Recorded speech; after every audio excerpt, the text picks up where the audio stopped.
Le camp des recrues est commencé dans à peu près toutes les équipes de la Ligue nationale et dès cette fin de semaine, le 13 et 14 septembre, on aura des matchs au Centre Bell avec les espoirs de 4 équipes, donc des Canadiens, de Toronto, d'Ottawa et de Winnipeg.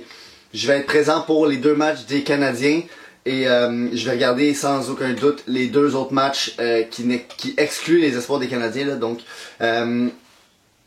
c'est excitant, enfin, à chaque année, c'est le petit moment où est-ce qu'on peut recommencer à regarder du match de hockey, regarder du niveau un peu NHL ou proche.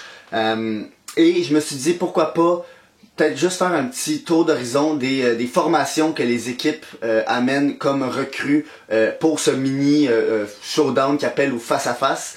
Donc, je veux commencer directement avec les sénateurs. Il y a Tyler Boucher, le 10e choix au total en 2021. Je veux dire, quoi dire de plus? C'est un bust. C'est un joueur qui même à la journée du draft n'était pas supposé d'être repêché aussi haut. Il était vu comme un choix de 2e tour. Il a 22 ans. Si vous voulez voir ici, là, justement, regardez, là, ici, il était mis 45e par Elite Prospect, 93e, Craig Button, la Québec, 49e, McKenzie l'avait à la fin de la première round, la centrale de scouting l'avait 25e, mais ça, faut pas oublier que c'est selon les joueurs de l'Amérique du Nord. Vraiment décevant pour l'instant, là, regardez, 10 points en 47 matchs avec la Belleville. Quoi dire de plus sur Tyler Boucher, que c'est juste, c'est ça, s'il est capable de finir comme un joueur de 4e trio rugueux, ça va être déjà une excellente nouvelle, mais je veux dire 10e overall, on s'entend que c'est énormément une grande déception. Et pouvez-vous penser à ce que ça serait les sénateurs avec peut-être pas un Wyatt Johnston parce qu'il était vraiment caché, personne le voyait peut-être sortir 10e, mais juste un joueur qui aurait pu sortir dans le milieu de la première round, qui était supposé sortir dans le milieu de la première round, ça serait déjà quelque chose de plus pour cette équipe-là. Par la suite, allons-y avec Xavier Bourgault, donc l'ancien choix de premier tour des Edmonton. Bourgault, lui, si vous vous rappelez bien, il était dans l'échange avec Robbie Jarventie. Donc souvent les équipes font ça quand ils ont des espoirs qui trouvent qu'ils fonctionnent pas trop bien dans leur formation, en tout cas qui veulent ils veulent peut-être avoir un nouvel air. Ils vont échanger des espoirs comme Yann Michak et Jacob Perreault, ça s'était passé. Ben c'est ça. Fait que là, Bourgault, c'était le choix de fin de première round des Oilers en 2021. C'était aussi, si on fait une petite parenthèse, les Oilers avaient trade down avec Minnesota. Et dans le trade, ben Minnesota en s'avançant sont allés chercher Jesper Wallstedt, qui est une position que je pense que les Oilers auraient vraiment besoin en ce moment de renfort parce que Rodrigue n'est pas assez. Et c'est ça. Bourgault est donc finalement rendu à Ottawa. Puis bon, ça plafonne là après avoir gagné le championnat de la LHMQ avec Shawinigan. Bon, il y a eu une bonne première année en AHL, puis ensuite c'est vraiment en pente un peu descendante là. Et c'est ça, je vois pas vraiment plus ce qui se passe. 5 pieds 11, Junior il était très bien, mais c'est ça, il y a une grosse coche. Puis là, ben il la prend pas, puis là les sénateurs sont prêts à compétitionner, puis à 22 ans, si tu fais pas partie des plans vraiment, puis t'es encore invité au camp des recrues, bonne chance. Je veux dire, on verra. Je veux pas être pessimiste, mais c'est un peu le temps là pour lui de le faire parce que contrairement à Boucher, je vois pas en quoi Bourgault serait un joueur de 4e trio. Fait que c'est ça. Continuons. Donc, je suis sincèrement dans le reste des attaquants. Il y a personne vraiment que je veux parler plus que ça. La défensive, ce qui est incroyable, c'est qu'ils sont vraiment massifs. Ils ont 3 joueurs de 6 pieds 7, 2 de 6 pieds... seulement 2 joueurs de 6 pieds 2 et moins. Puis, si je regarde, mettons, vraiment cette équipe-là, en ce moment, là, il y a Gabriel Eliasson, qui est un choix de 2e tour l'année passée. Lui, c'est juste un joueur qui frappe dur. Fait que, faut espérer un peu que Demidov ou que les joueurs qui sont importants comme Randbacker et tout se ramassent pas contre Eliasson, parce que c'est, à part frapper Eliasson, c'est pas faire grand-chose. et là, on s'entend, je suis pas en train de juger la personne et autres, là. Je parle en termes de niveau NHL, là. C'est juste déjà que Eliasson soit rendu là, c'est incroyable. Quand je dis ça, c'est vraiment juste purement niveau NHL. Le joueur vraiment que je vais vouloir regarder moi du côté d'Ottawa, c'est Carter Yakemchuk. C'est un joueur que j'avais vraiment aimé. Si vous regardez nos podcasts de la saison justement 2023-2024, on avait fait un segment avec Renaud sur Yakemchuk et moi j'étais vraiment high sur lui. C'est un joueur, un défenseur offensif. Il est capable de frapper. Il y a eu une saison vraiment plus décevante, par exemple l'année passée, ça a été le deuxième défenseur repêché, puis sa production a descendu. Il a un bon tir. C'est ça. Il va pas te pardonner si tu passes de ton côté, ça se peut qu'il te frappe puis que ça te fasse mal. C'est juste son skating qui peut être un peu décevant. Puis sa vision, ou en tout cas son hockey sense défensif aussi peut faire dur, là, en guillemets. C'est quand même un très bon joueur, mais c'est ça. C'est plus un joueur offensif que two-way. Puis pour finir avec cette équipe-là, il y a Lucas Beckman. Je veux dire, c'est un long shot. Moi puis Renaud, on l'écoute depuis, on le regarde jouer depuis le Midget 3 parce qu'il était avec le Rousseau Royal, donc on pouvait aller le voir. Et on lui avait même parlé quelques fois après des matchs. Vraiment, c'est ça. C'est l'espoir dans les gardiens de but qui n'est pas encore rendu dans la AHL avec les Sénateurs. Donc, je veux juste noter le fait que Beckman, il pourrait montrer quelque chose de bien. En plus, il est dans sa ville natale.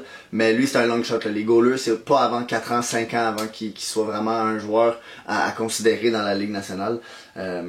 Donc, c'est ça. Passons maintenant à Toronto. Donc, pour Toronto, ben, ça va être rapide. Hein? C'est une équipe qui ça fait plusieurs saisons qui font pas des séries très longues comme on le sait, mais qui sont justement au top du classement. Donc, c'est sûr que la manque d'espoir va m'en prendre cher. Et dans cette équipe-là, je veux vraiment premièrement regarder. En fait, ça va être un joueur par position. Le premier, ben, c'est Easton Cowan. Un playmaker, ça va être le star de ce line-up-là. L'année passée, il avait joué au match des recrues. Il était vraiment le meilleur encore déjà sur la glace. Il est hargneux, c'est une peste. On l'a vu jouer en personne à la Memorial Cup avec Renault. Puis avec London, c'était vraiment le joueur étoile. Après, il y a des gens qui ont des soupçons. Moi aussi, je me demande un peu à quel point il va être capable de répliquer ça. Je veux dire, il est 5 pieds 11. Mais c'est ça, c'est une peste, il est hargneux, donc il peut jouer sur un middle six. On s'entend, c'est quand même un 28e choix au repêchage en 2023. C'est un joueur que lui, par exemple, personne ne s'attendait à ce qu'il sorte en première ronde. Il est sorti en première ronde, puis pour l'instant, ben, il prouve que c'est un talent qui était justifié d'aller chercher en première ronde. Fait que c'est ça, j'ai hâte de le voir dans sa première année pro. Est-ce qu'il va jouer avec les Leafs ou il va jouer avec les Marlies? C'est encore à voir. C'est sûr que la profondeur chez les Leafs, puis le fait qu'ils veulent encore aller loin cette année, avec le remplacement de Marner, bon, c'est des questions, c'est ça. Le fait que Marner n'est pas là, ils sont allés chercher Mathias Maccelli. S'ils n'étaient pas allés chercher Mathias Maccelli, je me serais dit, ok, ils veulent vraiment que Cowan soit ce joueur playmaker pour assister les meilleurs joueurs de cette équipe-là. Mais là, Maccelli, c'est vraiment comme lui, peut-être le playmaker à relancer. Donc, je pense que Cowan commence avec les Marlies, puis c'est bien normal. S'habituer au jeu professionnel, c'est pas une mauvaise chose, mais Cowan, il est capable de se défendre physiquement et il est capable d'attaquer physiquement. Par la suite, en défensive, il y a Ben Denford. Donc Ben Denford, c'est vraiment un joueur physique, défensif, 31e en 2024. Pas grand chose à dire. Je pense pas qu'il va flasher vraiment. Ça se pourrait qu'il fasse quelques hits qui font mal, mais c'est ça. Pas grand chose à dire sur Denford. Juste, c'est un choix premier round. C'est le genre de défenseur qui va se ramasser dans la Ligue nationale puis qui va pas avoir un énorme rôle. Fait que au rang qui a été sélectionné, c'est correct. Moi, je tends plus vers aller chercher du high skills, là, peut-être du plus gros risque, là, parce que Denford c'est moins de risque, mais juste par le fait que quand tu vas chercher 31e un gars comme Denford, souvent ça se ramasse en agent libre des joueurs de ce style-là. Mais bon, on peut voir, mais on sait jamais. Puis finalement, il y a Arthur Akhtiamov, donc le gardien de 23 ans, qui lui avec Dennis Hildeby, qui n'est pas là, donc Hildeby est clairement un joueur, un gardien de but qui va être en contention pour le rôle de backup avec les Maple Leafs. Ben, Akhtiamov, c'est ça. 6 pieds 2, 901 de pourcentage d'arrêt en AHL la saison passée. Il avait joué dans la KHL l'année d'avant. L'année passée, il a joué aussi au match des prospects. Il avait été très bon. Donc, Akhtiamov, c'est ça. C'est un gardien à garder en tête. Ça, on pourrait vraiment le voir. Les Russes développent vraiment des bons gardiens depuis plusieurs années. Mais c'est ça. Il est 6 pieds 2, donc c'est peut-être une des raisons pourquoi il est peut-être moins parlé dans la ligue. Donc, c'est pas mal ça pour le line-up des Leafs. Maintenant, on va passer à Winnipeg. Donc, ben, Winnipeg, premièrement, je vais regarder leur attaque parce qu'ils ont quand même quelques joueurs là-dedans qu'on connaît. Et quelques joueurs, ben, un joueur en particulier qui manque, qui me fait dire peut-être qui me donne des indices. Donc, le premier, ben, vous voyez en haut à gauche, c'est Colby Barlow, donc le 18e choix en 2023. Il a été vraiment décevant l'année passée en OHL. Juste par regarder les stats, on peut savoir que c'est décevant. Je veux dire, oui, il est au-dessus d'un point par match, mais t'es 18e en 2023, tu finis ta carrière junior, puis t'es pas capable de comme exploser la ligue. C'était un gars qui était reconnu pour son tir, c'était un gars qui était connu pour sa ténacité, c'était un gars qui était reconnu pour son hockey sense, puis t'es pas capable de comme être autant meilleur que ça que tes compatriotes de ligue. C'est décevant. Je pense que c'est un nom qui est vraiment qui était quand même très discuté en 2023 et que là tout d'un coup ben tranquillement on en entend de moins en moins parler. Donc c'est ça. Moi j'ai juste le goût de voir son shot au face à face. C'est ça. C'est vraiment une des parties de son jeu qui je pense pourrait le faire devenir un joueur de middle six. C'est un gars qui pourrait avoir le plancher d'être un joueur de 4e trio, mais tu sais, 18e overall, tu veux pas qu'il soit 4e trio, tu veux qu'il soit au moins middle six. Ça serait quand même acceptable middle six, là, donc c'est ça. J'ai hâte de voir son shot, puis c'est sûr que le hockey sense, bon, je vais m'attarder aussi à d'autres joueurs, donc le hockey sense, c'est le genre de truc que je regarde vraiment plus quand t'es concentré juste sur un joueur, mais j'imagine que ça va me sortir, il va me le parler tout de suite juste en le regardant jouer un peu. Je vais voir son hockey sense ressortir. On l'espère pour lui. Par la suite, Nikita Chibrikov. Donc, il y a Chibrikov, le petit attaquant, qui a joué 4 matchs l'année passée avec Winnipeg, qui a fait 3 passes. Mais, c'est ça que j'allais dire, il n'y a pas Brad Lambert. Puis là, ça me fait dire que quand t'es pas invité au camp des recrues, comme mettons, je vais donner un exemple, l'année passée, Roy n'avait pas été invité, mais Heinemann l'avait été. Puis au début du camp de la Ligue nationale, ben Heinemann n'était pas vu dans une position avec le Canadien et Roy l'était. Ben ce que ça veut me dire, c'est que Chibrikov, il est vu encore comme un gars de AHL ou un gars qui a quelque chose à prouver, alors que Lambert est peut-être plus mis déjà dans une position pour jouer avec la Ligue nationale. Donc, j'ai hâte de voir le camp, le vrai camp des Jets. Mais ça fait juste m'indiquer que même si Chibrikov a fait 3 passes en 4 matchs, Lambert a un step d'avance, puis Lambert va être mis dans une position pour commencer la saison avec les Jets. L'espoir quand même bien discuté, c'est Kevin He, qui était sorti en 4e ronde en 2024 et il a eu une grosse saison cette année en OHL. C'est un sniper. C'est le joueur chinois qui a été repêché le plus haut. Bon, là, il y a eu Xiao Si Wang, donc ça ne l'est plus. Mais Kevin He, quand même, justement, peut porter fièrement ses couleurs. Et là, ben, c'est ça, j'ai hâte de le voir parce que je l'ai jamais vraiment regardé jouer. Et juste les peu de fois que je l'ai vu un peu en cross game, là, quand je regarde quelqu'un, puis là, il y a He qui joue contre, je le vois, mais c'est ça, j'ai hâte de voir son shot. Pour finir, il y a vraiment juste Elias Salomonson, parce que lui, c'était un joueur qui était vraiment supposé d'être repêché haut en 2022. C'est un gars qu'on entendait parler depuis 2-3 ans avant ça, qui a vraiment tombé, là, qui est tombé jusqu'en 2e ronde. Aux Jets, c'est un défenseur mobile, two-way, 6 pieds 2. C'est leur meilleur espoir à la défense. Il a déjà joué une saison à AHL. Il a quand même bien...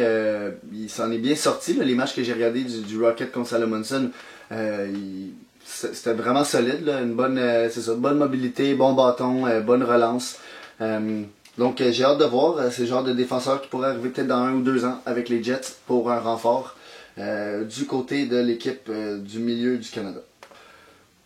Donc, ben, pour évaluer les joueurs invités au camp du Canadien de Montréal, ben, Patrick Fiolet a sorti la formation des matchs, en fait des trios qui ont été dès la première journée sur la glace. Et donc on peut regarder, mais premièrement il y a Florian Jackai, Oliver Kapanen et Ivan Demidov.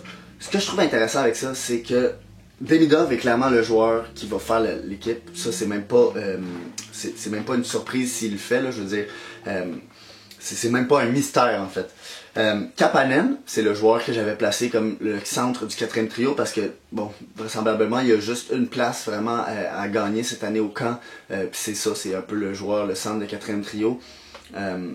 Mais le fait que Florian Jackai est là me donne un peu raison dans la vidéo justement que j'avais dit sur les espoirs où est-ce que je disais que Florian est plus proche qu'on le pense de la ligue puis qu'il pourrait avoir ses premiers rappels cette année.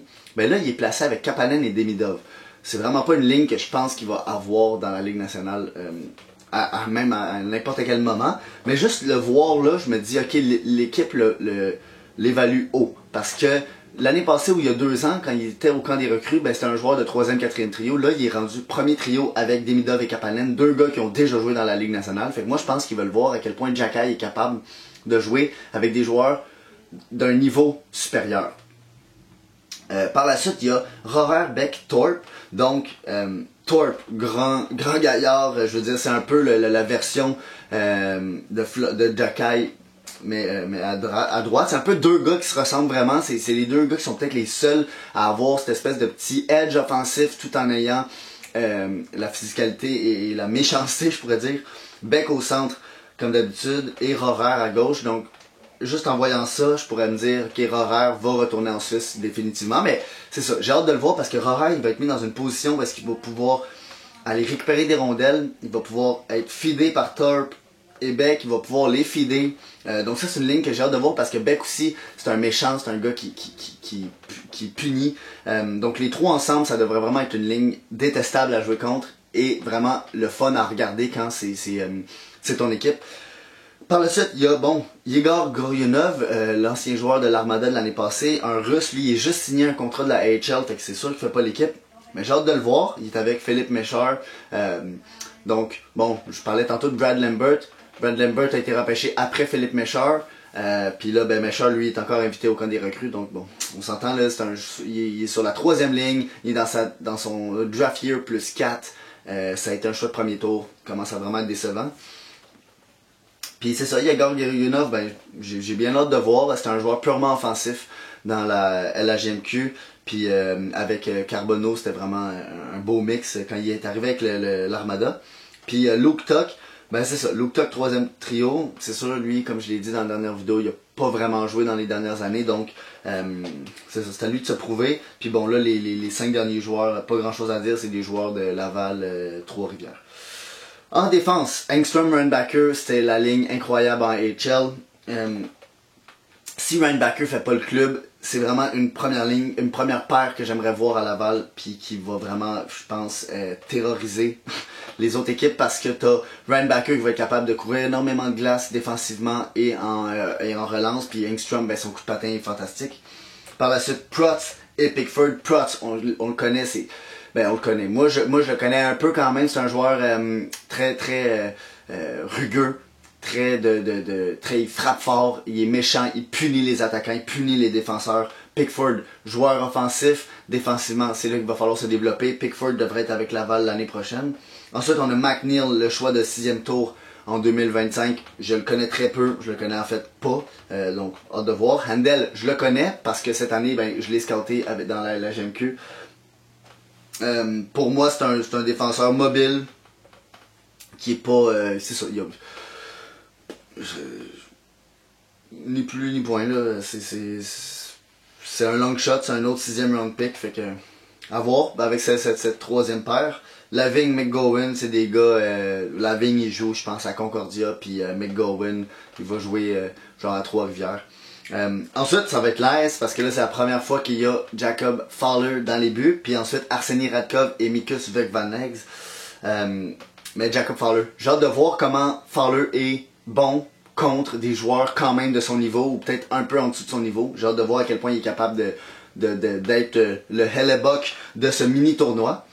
Donc, voilà ce qui en est pour le face-à-face des espoirs. Dites-moi dans les commentaires c'est quoi que vous pensez de ces line-up là, qu'est-ce que vous attendez des joueurs, et la semaine prochaine avec Renaud on va revenir sur nos analyses du face-à-face et le début du camp. Merci beaucoup, abonnez-vous, mettez un like, ça fait toujours plaisir, je vois le nombre d'abonnés monter puis ça encourage à faire encore plus de vidéos, donc sur ce,